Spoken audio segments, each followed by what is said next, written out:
रात का ढाबा।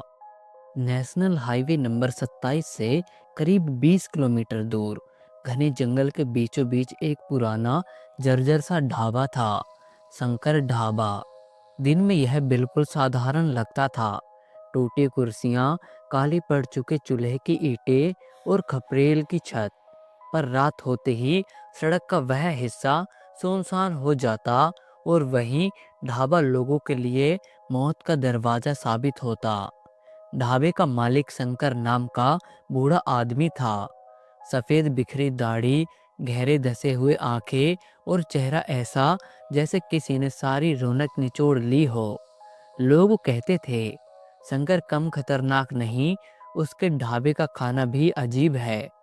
कुछ कहते थे वह कभी हंसता नहीं। कुछ कहते थे उसने किसी का कर्ज नहीं लौटाया। और कुछ कहते कि उसने किसी का खून किया है। पर सच कोई नहीं जानता था। वह रात जब सब कुछ जल गया। एक अमावस्या की रात थी। बारिश रुक रुक कर हो रही थी। हवा इतनी तेज कि पेड़ों की टहनियां चटकने की आवाज कर रही थी। ढाबे के अंदर सिर्फ तेल का लालटेन जल रहा था। रसोई में लकड़ी का चूल्हा जल रहा था। अचानक किसी ने बाहर से चिल्लाकर कहा, शंकर, आग आग लग गई है, भाग जा।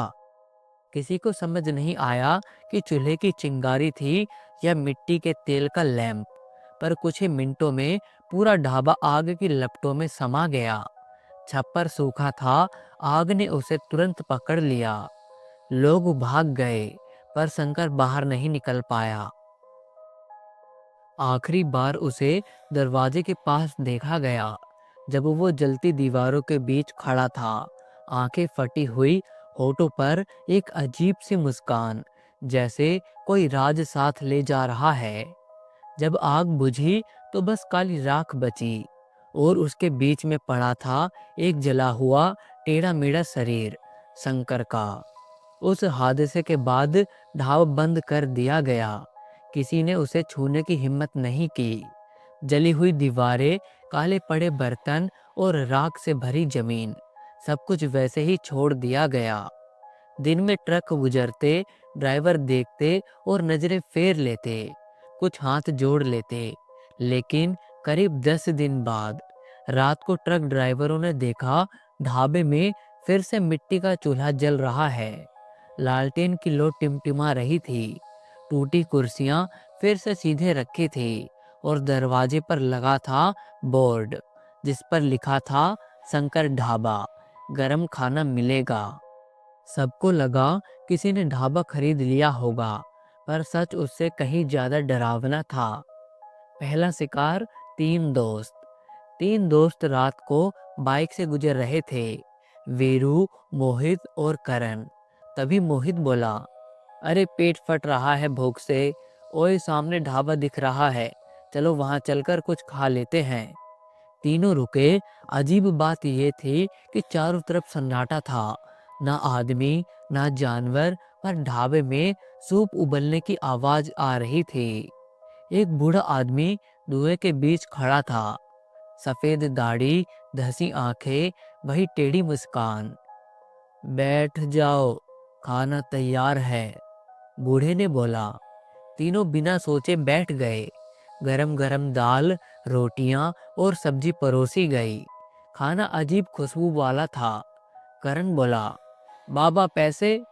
बूढ़ा मुस्कुराया, यहाँ जो आता है वो सब कुछ चुका देता है, तुम पैसों की चिंता मत करो।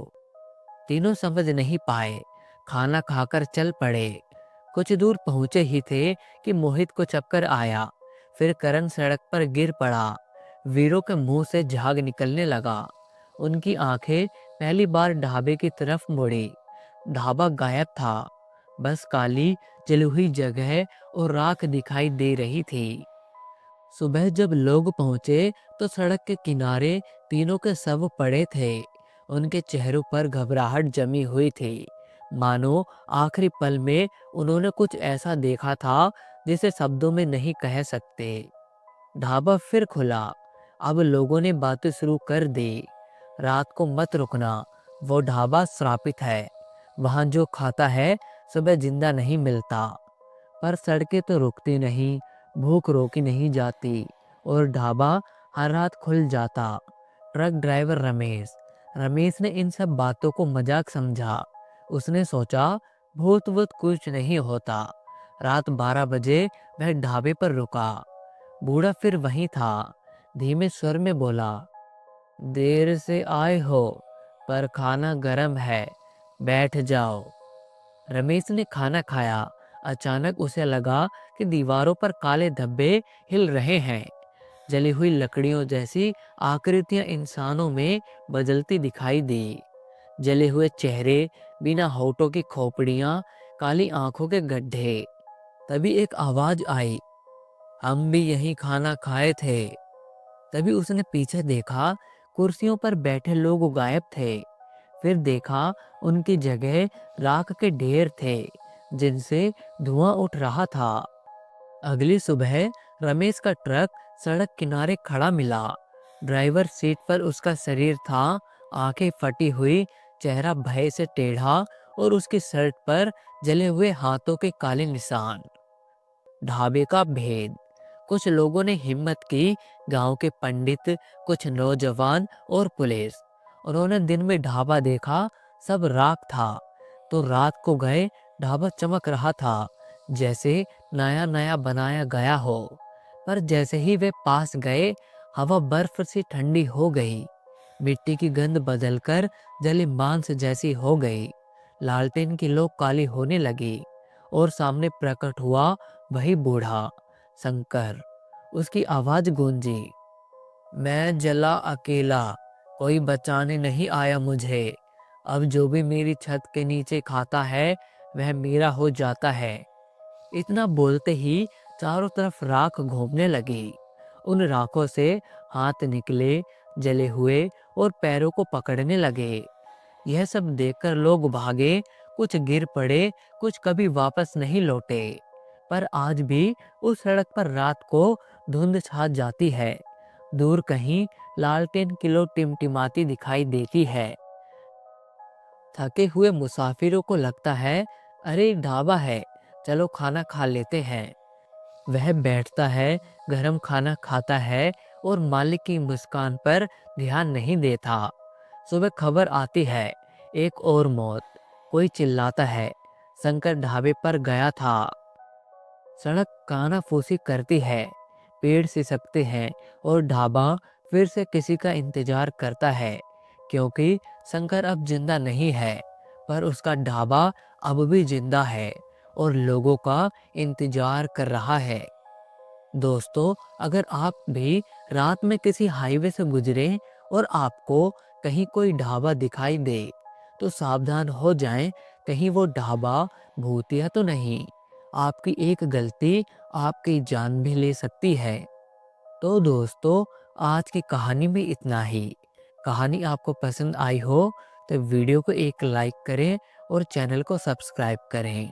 और हमें कमेंट बॉक्स में ज़रूर बताएं आपको अगली कहानी कौन सी चाहिए। तो मैं आपको दोस्त एक बार फिर मिलूंगा ऐसी ही कहानी के साथ। तब तक के लिए बाय।